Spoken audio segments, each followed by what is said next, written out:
새롭게 부여된 정체성이라는 제목으로 함께 말씀을 나누도록 하겠습니다. 아, 이제 베드로 전서를 1장부터 계속해서 보고 있는데 이 베드로 전서가 우리에게 결국 이야기하는 것은 무엇이냐면 이 땅에서 그리스도인으로서 또 택함 받은 자로서 나그네와 또 거류민의 삶을 살아갈 텐데 그러한 삶을 어떻게 살아낼 것인가에 대한 질문이 있는 것이고 그거에 대한 답을 하는 것이 바로 이 베드로 전서의 말씀의 핵심입니다. 그래서 이 땅에서 우리의 삶은 잠시 머물렀다 가는 곳이죠. 마치 나그네처럼. 그래서 우리의 본향이 따로 있습니다. 그러니까 우리가 어떻게 보면 매번 이러한 얘기를 어디서 듣냐면 장례식장에서 많이 듣죠.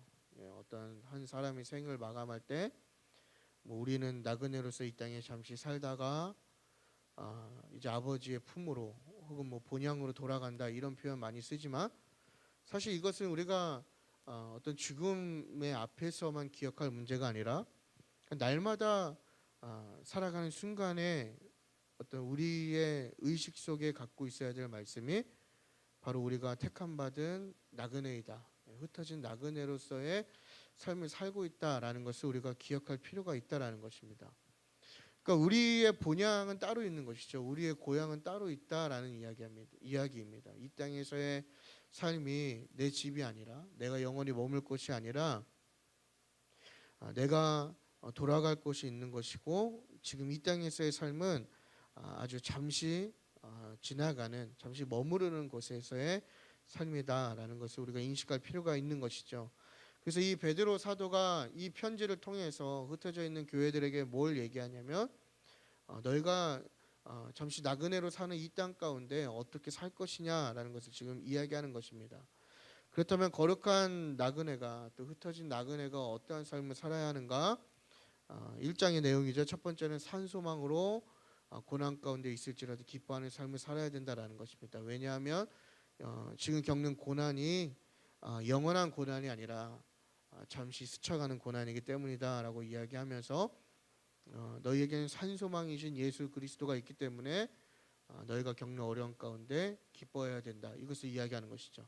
마찬가지로 오늘날 성도들에게도 동일하게 적용이 되는 말씀이지 않습니까? 우리의 삶에 주어지는 그러니까 우리 당시 이 글을 받는 1차적인 독자들이 아니라 오늘날 이 글을 읽는 저와 여러분이 2차 독자로서 좀 다르게 해석될 수 있는 문제들이 있지만 여전히 우리의 삶에 주어지는 많은 고민들과 고난 가운데 우리가 기뻐할 수 있는 이유는 무엇이냐면 바로 나그네로 우리가 잠시 머무르는 이 땅의 시험이고 동시에 우리에게는 산소망이신 예수 그리스도가 있기 때문이다라는 거예요.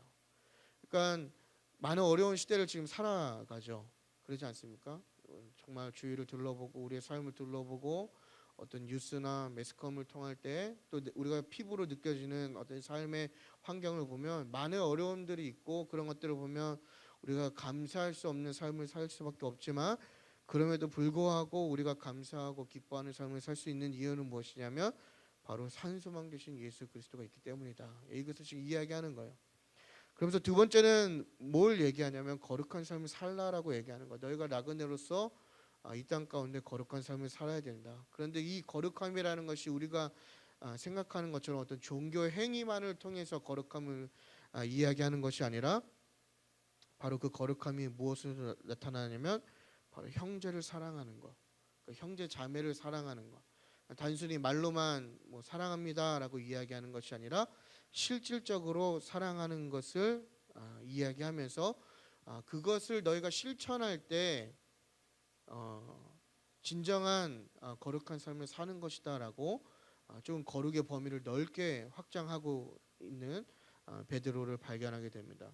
근데 이것이 넓은 적용이긴 하지만 사실은 정확한 적용이기도 하죠. 우리는 그간 거룩이라고 하면 하나님과 관련된 종교 행위와 관련된 또 교회 안에서의 어떤 우리의 신앙의 행위들과 관련된 것으로 거룩을 우리가 많이 제한시키지 않습니까? 근데 실질적인 거룩은 하나님께서 말씀하시는 거룩은 뭐냐면 구약의 어떤 제의적인 것도 있지만 신약 시대에는 바로 형제를 돌보는 것. 그래서 일반 서신으로 가게 되면 야고보서와 뭐 히브리서 이런 것들을 보게 되면 믿음이나 거룩을 뭐라고 표현하냐면 형제를 실적으로 돕는 것, 돌보는 것을 믿음이라고 이야기하면서 그것을 실천하는 게 너희가 거룩한 것이다라고 지금 이야기하는 것을 우리가 계속해서 성경을 통해서 발견하게 됩니다. 그러니까 오늘 본문도 1절을 보시게 되면 이제 그러므로라고 시작을 하는 것이죠. 그러니까 베드로의 편지가 어떻게 보면 하나의 주제를 가지고 계속해서 연결되고 있다라는 것을 우리가 발견할 수 있게 되는데 이 앞달락과 이어서 이제 그리스도인으로서 똑같은 주제를 얘기하는 거예요. 나그네의 삶을 어떻게 살아야 되는가. 이 오늘 본문은 결국 그걸 얘기하는 겁니다. 그리스도인이 된 사람들에게 새로운 정체성이 부여가 될 것인데 그게 뭐냐면 바로 2장 9절에 있는 내용입니다. 너희가 예수님을 믿음으로써 너희에게 새로운 정체성이 부여되는데 너희가 어떠한 사람이 되냐면 택하신 족속이고 왕같은 제사장이고 거룩한 나라로서 하나님의 소유가 되었다라는 것을 베드로 사도가 밝히고 있습니다. 그러니까 오늘 베드로전서 2장 9절 말씀이 우리에게 굉장히 유명한 말씀이죠. 그래서 루터와 칼빈이 종교개혁을 할 때 가장 먼저 앞세운 하나의 말씀이 무엇이냐면 바로 이 베드로전서 2장 9절이지 않았습니까? 그래서 만인 제사장설, 뭐 때로는 만인 사제설 뭐 이런 걸 얘기하는데 결국엔 뭐냐면 하나님께 나아가는 것이 사제를 통해서 사제만을 통해서 나아갈 수 있는 것이 아니라 너희가 거룩한 제사장으로서 직접 하나님 앞에 나아갈 수 있다라는 것을 이야기하면서 만인이 하나님 앞에 평등하다라고 지금 이야기하는 거예요. 그러니까 꼭 뭐 오늘날로 얘기하면 목사님을 통해서만 너희가 하나님께 나아갈 수 있는 것이 아니다 이렇게 이야기하는 것이죠. 너희들도 다 제사장이고 너희들도 거룩한 제사장의 삶을 살기 때문에 너희가 직접 하나님께 나아갈 수 있다라고 이야기하는 거예요. 가끔 이것을 오용하는 분들이 계시죠. 그래서 이것을 잘못 오용하고 잘못 이해해서 가끔 교회의 질서를 무너뜨리는 경우를 발견하게 돼요. 그래서 실제로 제가 들은 얘기인데 한 장로님이 목사님과 마찰이 있었대요. 실제 있었던 이제 제가 대학원 동기에게 들은 얘기입니다. 그래서 그 장로님이 이야기한 그 주장이 뭐였냐면 본인도 안수를 받았다는 거예요. 장로할 때 안수 받는 거 아시죠? 노예 목사님들에게. 그래서 본인도 안수를 받았기 때문에 본인과 목사님이 동등한 입장으로서 자기도 똑같은 권리를 행사할 수 있다라는 그러면서 그분이 했던 얘기가 뭐냐면 어디서 들은 건지 모르겠지만 우리는 다 지금 만인 제사장 시대에 살고 있지 않느냐 이렇게 이야기하면서 교회의 굉장한 혼란과 교회 질서를 파괴하는 그런 말씀으로 이용되는 것이 바로 오늘의 말씀입니다. 참 안타까운 것이죠. 그러니까 어설픈 것만큼 위험한 게 없는 것입니다. 제대로 알지 못하면 모르는 게 낫죠, 사실. 근데 여하튼 이 말씀은 역할에 대해서 말씀하는 것이 아니죠. 역할에 대해서 말씀하는 것이 아니라 바로 그리스도인의 정체성을 지금 이야기하는 말씀이고 이 정체성이라고 하는 것은 결국엔 우리가 그리스도인으로서 어떻게 살아야 하는가로 이제 귀결이 되는 겁니다. 그래서 먼저 이 새롭게 부여된 정체성의 의미에 대해서 우리가 알 필요가 있는데 2장 9절을 보시면 택하신 족속이라고 이야기하죠. 이 택하신 족속이 무엇이냐? 바로 구약에서 하나님이 택정한 백성이 누리는 축복과 또 택하심을 입은 그리스도의 특권적인 지위가 그리스도인에게도 동일하게 공유가 된다라는 거예요. 쉽게 얘기하면 구약의 아브라함의 혈통으로 이어받은 민족적인 그 언약 아래 있는 아브라함의 자손들인 그 백성들이 누리는 받을 축복과 또 신약에 들어서 예수 그리스도가 얻은 여러 가지 지위들이 있는 거죠. 메시아일 수도 있고 마다들일 수도 있고 우리의 구원자일 수도 있고 또 이것처럼 어떤 산돌이 될 수도 있고 모퉁이 돌이 될 수도 있는 어떤 중심이 될 수도 있는 그 그리스도가 누리는 그 특권들이 우리에게 공유되었다라는 거예요. 예수 그리스도를 통해서 그게 택하신 족속의 의미거든요. 그러니까 하나님께서 이전에는 아브라함이라고 하는 인물을 통해서 그 언약 관계를 통해서 백성을 선택하셨다면 하나님께서는 새로운 영적인 새로운 족속인 바로 그리스도인들을 지금 택하셨다라고 이야기하는 겁니다. 굉장히 놀라운 사실이죠. 그러니까 우리는 뭐 당연히 그냥 이해하고 그런 말씀이다라고 이야기할 수 있지만 당시에 이 편지를 받는 유대교에서 개종한 그리스도인들에게는 정말 놀라운 사건이 아닐 수가 없다라는 것입니다. 그러니까 하나님께서 새로운 백성을 택하셨다라는 거예요. 근데 그 새로운 백성이 누구냐면 바로 그리스도인이다. 지금 이걸 이야기하는 겁니다. 그래서 그리스도께 나와서 그분을 믿음으로 택한 그 그리스도인들, 그 족속들이 이제 하나님께 택함을 받은 사람이 되었다라는 거예요. 그러니까 이 말씀을 우리에게 적용해 보면 결국 우리도 그리스도로 인하여서 하나님이 택하신 족속이 된 것이죠. 그러니까 저와 여러분이 하나님의 택함 받은 백성이다라는 증거가 어디 있냐면 바로 이 말씀에 있는 거예요. 너희가 택하신 족속이다. 누구를 통하여서? 그리스도를 통하여서. 그러니까 그리스도를 믿고 따르고 그리스도 안에 있는 자들이, 그죠? 그 그리스도를 인하여서 하나님께서 그 사람들 택했다라는 거예요. 아무런 관계가 없는 것이죠. 사실 하나님과 우리와는 아무런 관계가 없는 사이이지만 그리스도를 인하여서 너희가 택하신 족속이 됐다. 이것을 이야기하는 겁니다. 그래서 왕 같은 제사장과 거룩한 나라다라고 얘기하는데 출애굽기 19장 6절에 인용한 말씀이죠. 이 출애굽기 19장 6절이 이제 구약의 핵심 말씀이라고 할 수 있는 말씀인데 그걸 그대로 지금 인용한 겁니다. 그래서 하나님은 하나님의 언약을 지키는 이스라엘에 속한 모든 사람들에게 왕 같은 제사장이 될 것이고 너희가 거룩한 나라가 될 것이라는 것을 약속하셨어요.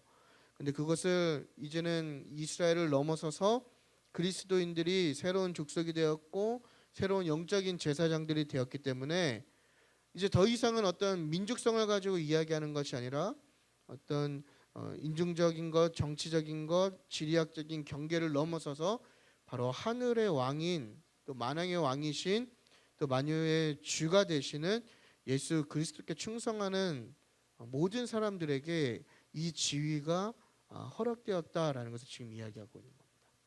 그러니까 예수님을 믿는 것의 혜택이 굉장히 많이 있는 것이죠. 그러니까 이 어떻게 보면 이 베드로의 편지는 하나의 또 변증적인 성격을 갖고 있는데 이렇게 쉽게 얘기하는 거예요. 너희가 예수님을 믿음을 통해서 어떤 유익이 있느냐라고 이야기했을 때 지금 모든 경계를 허물어 버리는. 근데 그 단 하나의 조건이 무엇이죠? 바로 예수 그리스도께 충성하는 새로운 영적인 나라가 세워졌다. 지금 이것을 이야기하는 겁니다. 동시에 이것이 오늘날 우리에게도 동일한 정체성이기도 하죠. 우리가 영적으로 새로운 족속이고 새로운 영적 제사장이라는 것입니다. 그래서 우리가 그리스도께 충성할 때 그리스도를 통하여서 하나님이 우리에게 이 새로운 정체성을 지금 부여하셨다라는 거예요. 그러니까 여러분 나는 누구인가라고 설명하면 여러 가지로 설명할 수 있겠지만 그 중에 한 가지는 무엇이냐면 바로 내가 새로운 족속이고 새로운 영적 제사장이다 이렇게 이야기할 수 있는 거예요. 그러니까 저와 여러분은 다 영적인 제사장입니다. 동의하십니까? 그러니까 우리가 그리스도로 인하여서 다 영적인 제사장이 된 거예요. 그러니까 영적인 제사장의 역할을 해야 되는 게 우리의 삶의 태도이고 삶의 비전이고 삶의 역할이다라는 거예요. 그러니까 제사장이 어떤 것인가를 잘 알기 위해서 우리가 뭐 구약을 또 들여볼 필요가 있겠지만 뭐 여튼 그런 것을 넘어서서 어쨌건 우리는 영적인 제사장이다. 그래서 우리가 그리스도가 갖고 계신 그 지위를 함께 누릴 수 있게 됐고 공유받게 되었다. 이렇게 이야기할 수 있는 것입니다. 그래서 9절과 5절을 보면 사실 오늘 이렇게 말씀 본문이 1절부터 10절까지 조금 넓게 한 25절까지 2장 전체를 잡아보고 싶었지만 조금 더 그러기엔 제가 시간이 부족할 것 같아서 일단 1절에서 10절까지의 말씀을 가지고 우리가 함께 은혜를 나누도록 할 건데 뭐 여하튼 9절과 5절을 보면 결국에는 이 오늘 본문에서 이야기하는 새롭게 부여된 정체성의 의미는 무엇이냐면 너희가 제사장적인 삶을 살아야 된다 이걸 이야기하는 거예요. 첫 번째는 뭐였죠? 산소망을 통한 기뻐하는 삶을 살아야 되고 두 번째는 거룩한 삶을 살아야 되고 세 번째는 제사장적인 삶을 살아야 된다. 그게 오늘 본문의 내용입니다. 그러면서 동시에 무엇을 지금 베드로 사도가 요구하냐면 삶으로 믿지 않는 자들에게 복음을 변증하는 변증적인 삶을 살아야 된다라는 거예요.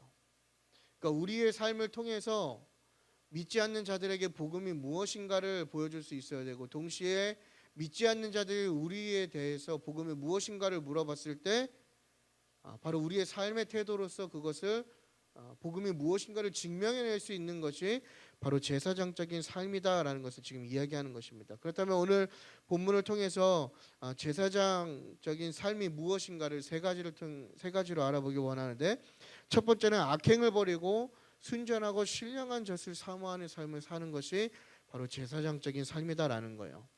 1절과 2절의 내용인데, 1절을 보시면 악독과 기만과 외식과 시기와 비방을 버리라고 얘기하는데, 이 악독과 기만과 외식과 시기와 비방, 1절에서 이야기한 이것들이 무엇을 의미하냐면 바로 사랑하지 않을 때 나타나는 행위들이에요. 그러니까 이 단락 앞에 거룩함이 사랑이라고 얘기했죠. 실천적인 사랑. 근데 그 실천적인 사랑이 없을 때 나타나는 게 뭐냐면 악독과 기만과 외식과 시기와 비방이라고 얘기하는 겁니다. 그러면서 왜 이런 것을 이야기하냐면 결국엔 사랑이 없는 행위들을 버리는 것이, 그냥 사랑하지 않을 때 나오는 이 행위들을 버리는 것이 바로 영적인 성장의 방법이기 때문이다라고 얘기하는 거예요. 그러면서 이것을 버리면서 무엇을 너희가 추구해야 되느냐? 바로 2절에 신령한 젖을 사모하라라고 얘기하는 것입니다. 이 문맥에서 신령한 젖이라는 것은 기독교의 가르침을 의미하는 것은 아닙니다. 우리가 젖이기 때문에 마치 어린아이가 성장하기 위해서 어머니의 젖을 먹는 것 같이 이해할 수 있지만, 이 단락에서는 그것과 좀 다른 의미로 사용되었어요. 왜냐하면 이미 베드로의 편지를 받는 이 교회 교인들은 그 오순절 사건 이후에 이미 30년이라는 시간을 신앙생활을 해온 사람들입니다. 그러니까 제가 볼 때 여기에서도 예수님 믿은 지가 30년 안 되신 분들이 꽤 있으실 것 같은데, 그러니까 이미 신앙생활 한지, 그리스도인으로 개정한 지 30년이 지난 거예요. 그러니까 여기서 이야기하는 신령한 젖이라는 것은 어떤 기독교적인 기본적인 가르침이나 좀 더 높은 단계의 신앙으로 가기 위한 어떤 성장을 위한 그러한 것이 아니라 바로 영적인 성장, 그렇죠? 높은 차원의 성숙을 위한 성장을 위해서 간절히 바라야 하는 어떤 대상을 지금 의미하는 것입니다. 그러니까 이 얘기는 뭐냐면 이미 너희가 30년의 시간을 예수님을 믿었지만 더 예수님을 잘 믿기 위해서, 더 깊은 신앙을 갖기 위해서, 더 높은 차원의 신앙을 얻기 위해서 간절히 바라야 할 어떠한 대상을 이야기하는데, 정확하게 그 대상이 무엇인지 우리는 알 수 없지만 아마도 하나님의 말씀일 가능성이 크다라는 것이죠. 그러니까 너희가 그 악한 것을 버리고 무엇을 사모해야 하는데, 그 사모해야 될 것이 무엇이냐? 바로 하나님의 말씀을 사모해야 된다라는 거예요. 왜냐하면 성경이라는 것 자체가 사랑으로 시작해서 사랑으로 끝나는 것이죠. 그러지 않습니까? 사랑으로 관통하기 때문에 아마 그 대상이 하나님의 말씀일 확률이 크다, 지금 우리가 추측해 볼 수 있는 것이죠. 결국 제사장의 삶을 사는 것은 무엇이냐면 사랑과 반대되는 악한 행실을 버리고 하나님의 말씀을 더 사모하는 삶을 살라라고 이렇게 정의하고 있는 것입니다. 그것이 바로 우리의 믿음의 성장에 중요한 역할을 한다고 말하고 있는 것이죠. 그래서 지난 시간에 말씀을 정리하면서 우리가 거룩함에 대해서 이야기하면서 우리가 왜 거룩하지 못하는가 생각해 봤을 때 아마 제 기억으로는 행함이 없는 사랑을 갖고 있기 때문이다. 어떻게 보면 그게 거짓 사랑이고 또 어떻게 보면 사랑이 부재한 공동체와 신앙생활을 하고 있다라고 이렇게 이야기하는데, 그것과 이어지는 내용인 것이죠. 그래서 왜 우리의 신앙이 더 깊어지지 않는가? 예. 어떻게 보면 왜 우리의 공동체가 더 깊은 공동체가 되지 않는가? 그죠? 여러분, 우리가 좀 진지하게 고민해 볼 필요가 있는 것입니다. 그러니까 모든 영역에 다 고민해 볼 수 있는 것이죠. 내 예배가 왜 깊어지지 못하는가? 내 삶이 왜 그리스도를 더 닮지 못하는가? 또 우리의 공동체가 왜 성경적인 공동체, 더 깊은 나눔이 있고 깊은 공감이 있는 공동체가 되지 못하는가? 모든 영역을 다 적용해 봤을 때 중요한 것은 뭐냐면 결국 사랑이 없기 때문이다. 지금 이거예요. 그러니까 사랑과 반대되는 행위를 하고 있는 것이죠. 그러니까 오늘날 성도들에게 성숙함이 없는 이유가 무엇이냐? 오늘날 교회에 왜 구원에 이르는 성숙함이 없느냐라고 질문했을 때 바로 이 사랑과 반대되는 행위들, 그러니까 새로운 영적 제사장으로서 그에 어울리지 않는 삶의 태도를 가지고 살아가기 때문이다라고 우리가 이렇게 적용해 볼 수 있는 것이죠. 그렇기 때문에 우리의 신앙이 항상 정체되어 있는 것이고 더 깊어지지 못하는 것이고 발전하지 못한다라는 거예요. 여러분, 우리가 두세 사람이 모인 곳에 주님이 있다고 얘기하는데 사실 우리가 솔직하게 얘기해 보자고요. 우리가 과연 두세 사람이 모인 곳에 주님이 있습니까? 두세 사람이 모인 곳에 우리는 뒷담화가 있지 않아요? 누군가를 비방하고 누군가를 판단하고 누군가를 정죄하는 주님이 있어야 될 자리에 우리는 이 악한 행실이 차지하고 있는 것이죠. 그러지 않습니까? 우리가 얼마나 나쁜 마음을 갖고 살아요. 우리가 누군가를 얼마나 쉽게 무시하고 짓밟으려 하고 쉽게 비방하고 속이는지 몰라요. 그러니까 새로운 정체성에서 오는 다름이 있어야 되는 것이죠. 너희가 예수님을 믿는다면 변증적인 삶을 살아야 된다고 말씀드렸잖아요. 베드로가 얘기하는 게 그런 변증적인 삶을 얘기하는 거잖아요. 그럼 너희가 예수님을 믿음으로써 너희가 무엇이 다른가를 지금 삶으로 보여줘야 되는데 믿는 자나 믿지 않는 자나 모이면 다 똑같은 거예요. 남을 비방하고 험담하고, 그죠? 1절에서 이야기하는 악한 행실을 똑같이 행하고 있는 거예요. 그럼 복음의 차별성이 무엇이냐라고 질문할 수 있는 것이죠. 우리는 이것들이 너무나 익숙한 거예요. 여러분 너무나 익숙하지 않습니까? 아마 단 한 사람도 이 1절이 이야기하는 이 악한 행실로부터 자유로울 수 없을 거예요. 과연 이 중에 누가 나는 깨끗합니다 하나님 앞에 정말 내 목숨을 걸고 난 누구에게 단 한 번도 악한 행실을 한 적이 없습니다라고 누가 얘기할 수 있겠어요? 제가 말씀 사역자로서 늘 불편한 거는 제가 그렇게 살지 못할 때 말씀을 전할 때 너무 불편하거든요. 사실 저는 오늘 말씀을 준비하면서 너무 불편했어요. 왜냐하면 1절에서 있는 내용들이 저에게 너무나 익숙한 것들이었기 때문이에요. 그러면서 제 삶을 돌아봤을 때 과연 내가 영적인 제사장의 삶을 잘 살고 있는가? 또 나의 영적인 성장이 멈춘 이유가 여기에 있는 것인가? 그래서 깊은 아픈 고민을 좀 했던 것 같아요. 여러분은 어떠신지 모르겠어요.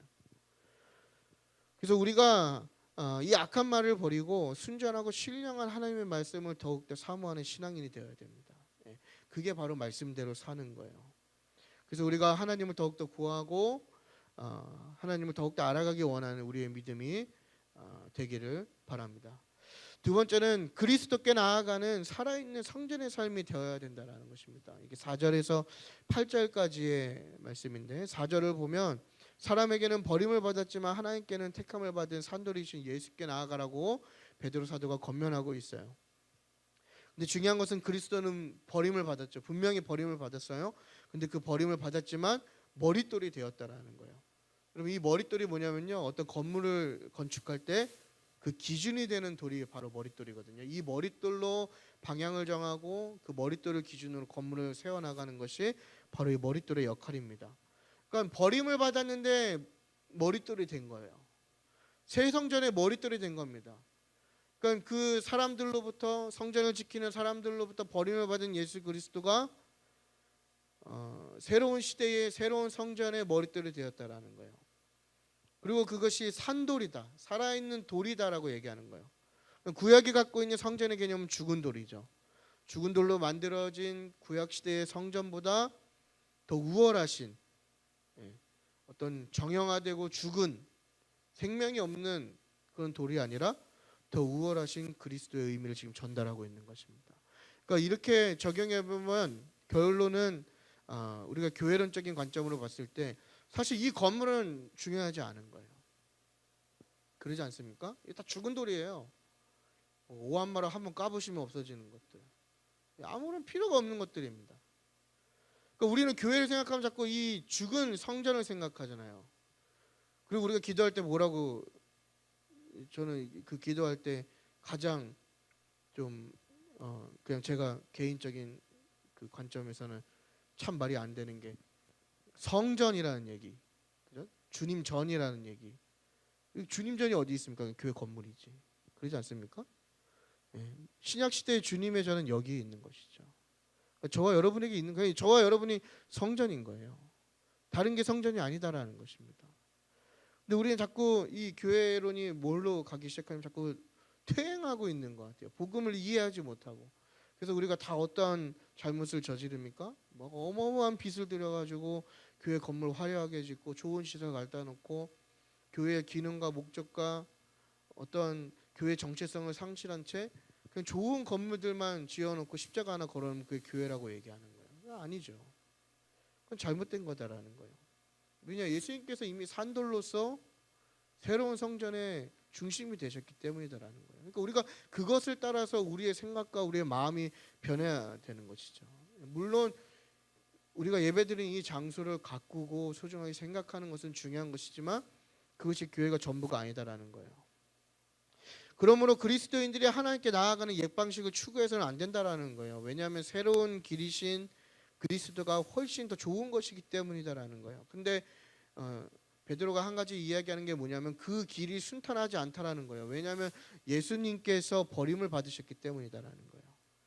그냥 세워진 돌이 아니라 버림받고 외면당한 돌이셨기 때문에 그분을 따르는 우리도 그분께 나아가는 과정 속에 뭐가 있냐면 우리도 버림받고 외면받는 것이 기다리고 있다라는 것을 지금 이야기하고 있는 것입니다. 그러나 그러한 상황 속에서도 베드로 사도가 이야기하는 것은 뭐냐면 그리스도인들이 스스로를 하나님의 새로운 성전의 돌들이 되기를 원한다라고 지금 이야기하고 있는 거예요.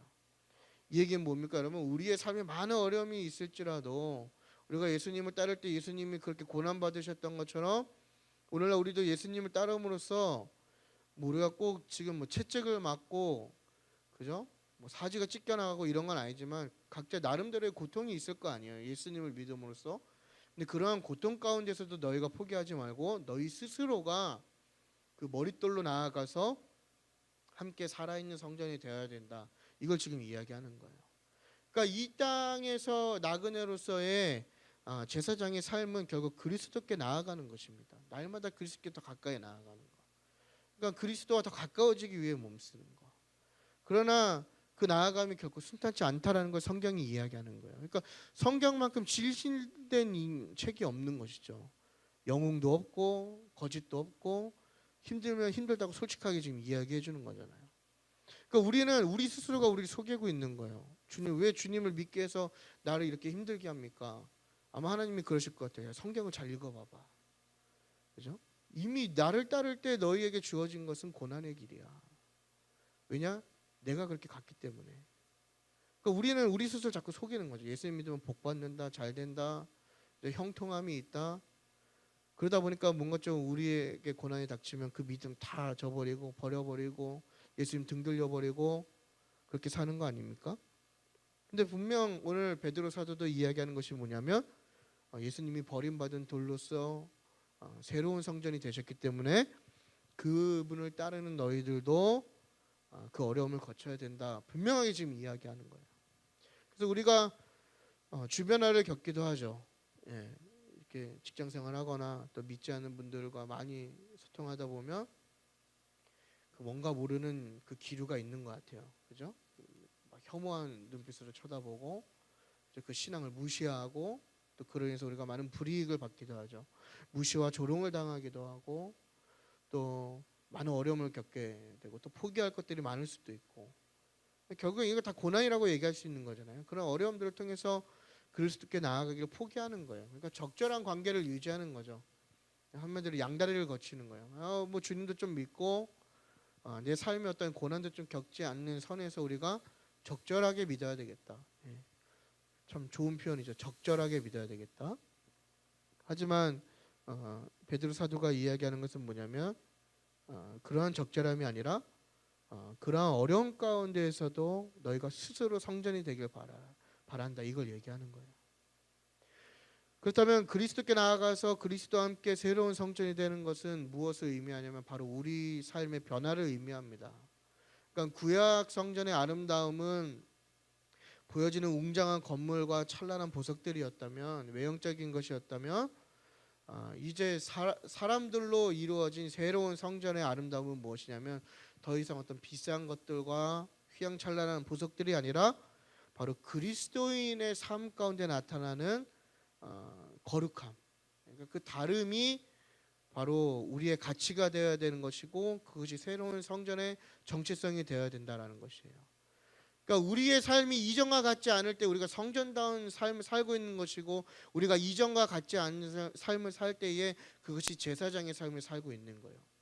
그러니까 내가 예수를 믿을 때나 믿지 않을 때나 변한 것이 없다면, 또 날마다 우리의 삶에 변함이 없다면, 과연 우리 안에 정말 진정한 구원에 대한 확신과 구원과 소망이 있는지, 또 하나님이 있는지 우리가 진지하게 우리 스스로를 돌아봐야 된다라는 거예요. 과연 내가 새로운 성전으로서의 자격이 있는가를 우리가 깨달아야 된다라는 것입니다. 결국 우리의 삶을 통해서 하나님의 아름다움을 나타내야 되는 것이죠. 하나님께 영광을 돌릴 수가 있어야 된다라는 거예요. 그러니까 이게 다시 어디로 돌아갑니까? 결국에는 1절과 2절에서 이야기했던 악독한 행위들을 버리고 신령한 젖을 사모하는 하나님의 말씀대로 살 수 있는 그리스도인의 삶을 살고 있느냐, 이게 이야기하는 거예요. 그러니까 여러분, 우리가 진단을 우리 스스로가 객관적이고 냉철하게 할 필요가 있는 거예요. 그러니까 우리는 우리에게 너무나 관대하잖아요. 다 내가 잘하고 있다 생각하고, 내가 피해자라고 생각하고, 그죠? 나는 뭔가 뛰어나다고 생각하고 있지만, 우리의 어떤 존재 가치를 깎아내릴 필요는 없지만, 사실 우리에게 더 날카로운 잣대가 필요한 것이죠.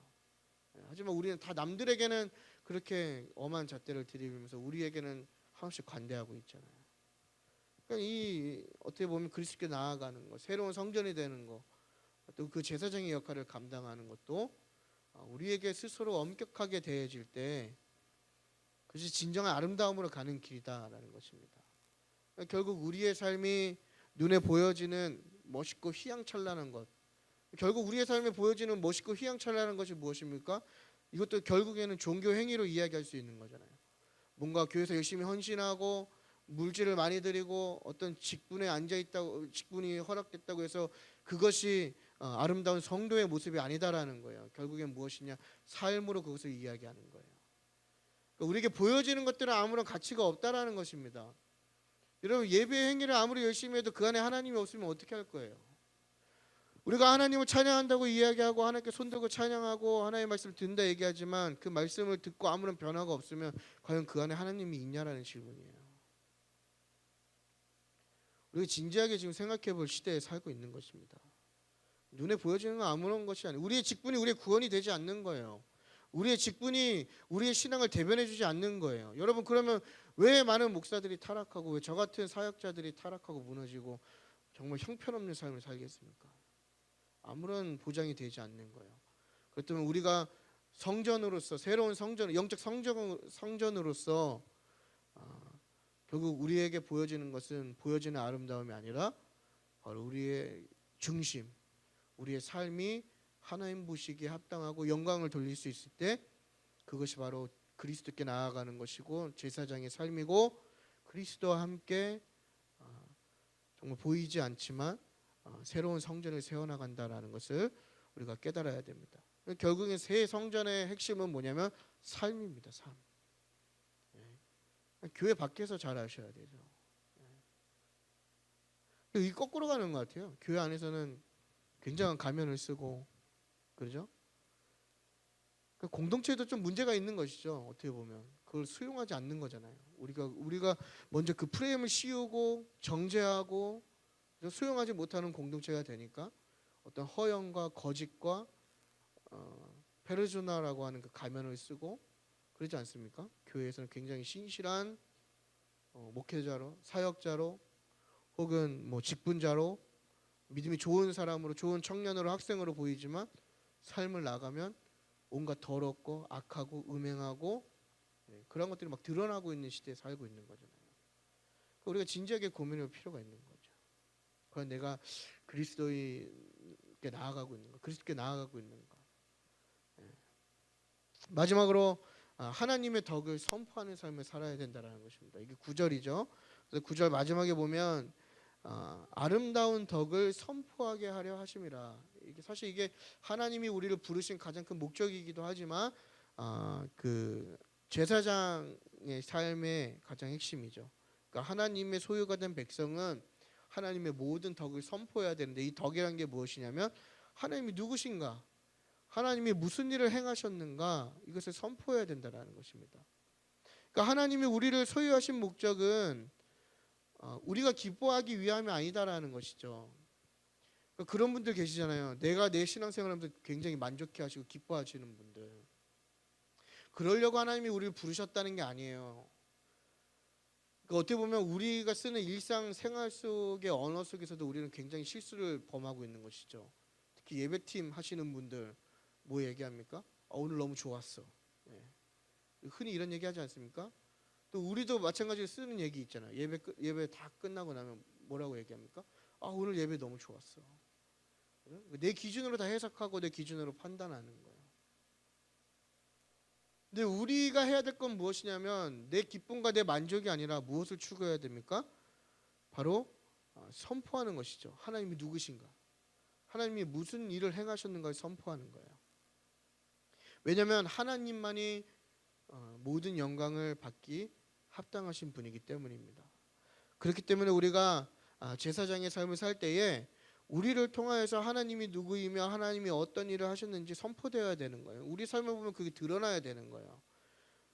뭐 그게 방법론적으로 뭐 어제도 완정이나 검단 사거리에 가니까 예수천당 불신지옥 피켓 들고 그 검단 사거리에서는 그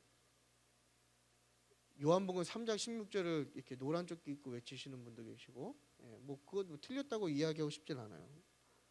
여하튼 뭐 그런 방법이 있을 수도 있지만 좀 더 우리가 지혜로운 방법은 우리의 삶에서 하나님이 선포되어야 되는 것이죠. 그러니까 우리가 하나님의 형상으로서 또 어떻게 보면 우리가 그리스도인으로서 우리의 삶의 모습과 태도를 볼 때 저 사람 보면 하나님이 느껴진다. 저 사람의 삶을 보니 하나님께 영광을 돌리는구나. 저 사람의 삶을 들여다보니 하나님이라는 존재가 어떻게 역사하는지 또 그분이 진짜 살아계신지를 깨달을 수 있구나. 이것을 우리가 삶으로 선포해야 된다는 거예요. 그러니까 우리가 결핍과 불평과 불만이 많은 시대에 삶이 살아가죠. 근데 우리가 그리스도인으로서 정말 천국 소망을 갖고 있다면 지금 우리는 어렵지만 우리는 만족해하고 행복해하고 감사하는 삶을 산다는 거예요. 그럼 믿지 않는 자들이 그걸 궁금해하는 거죠. 저 사람은 이 어려운 시대에 어떻게 감사할 수 있고 이 어려운 시대에 어떻게 저기 희망을 가질 수 있지? 그 안에 하나님이 계시는구나. 우리의 삶으로 알려줘야 된다는 거예요.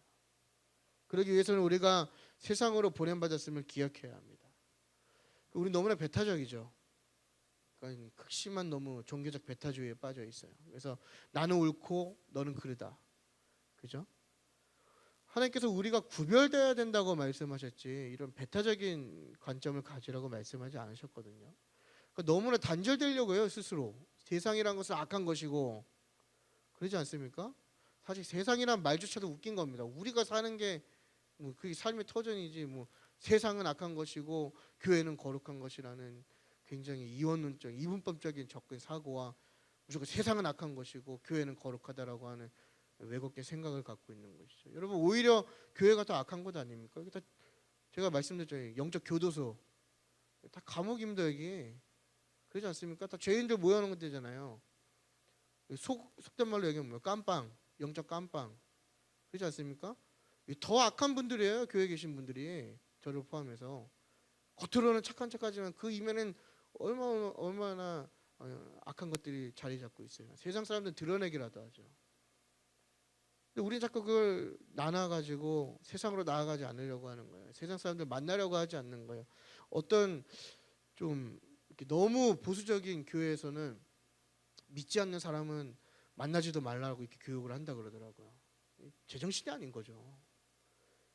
우리가 보냄받았음을 기억해야 됩니다. 우리가 세상 속으로 보냄받았음을 기억해야 되는 거예요. 그게 제사장의 역할입니다. 죄인과 하나님 사이에 그걸 중보하는 게 제사장의 역할이라고요.